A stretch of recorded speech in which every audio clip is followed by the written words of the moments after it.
அதெல்லாம் எந்த ஊடகம் காட்டலை. குடும்ப ஊடகமும் வந்தாங்க, சமைச்சாங்க, பிள்ளைங்க வந்தாங்க, சாப்பிட்டாங்க அப்படின்னு காட்டலை. ஆனால் ஏதோ அங்கொன்று இங்கொன்று தள்ளுமுள் நடந்தது மட்டும் அதை லைவ் எடுத்து அதை திட்டமிட்டே வந்து என்னன்னா சீர்குலைப்பு தான்.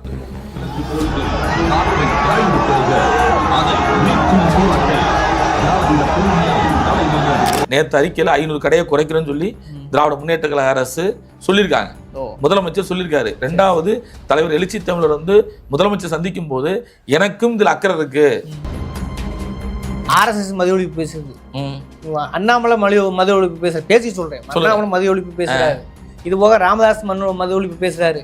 ஒரே ஒரு காரணம், ஆனால் மற்ற முகங்கள்லாம் முரண்பாடானது, மோசமானது நீங்க சொல்ற விமர்சன படி.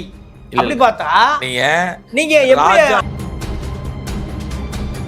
அண்ணா படத்தை வச்சிருக்கீங்கிறத ஒரு பக்கம் ஆதரவும் எதிர்ப்பும் இருக்கிறது. ஆனால் ராஜாஜி படத்தை வைத்தது வந்து எல்லோருமே அதை முரணா பார்க்குறாங்க, விமர்சிக்கிறாங்க.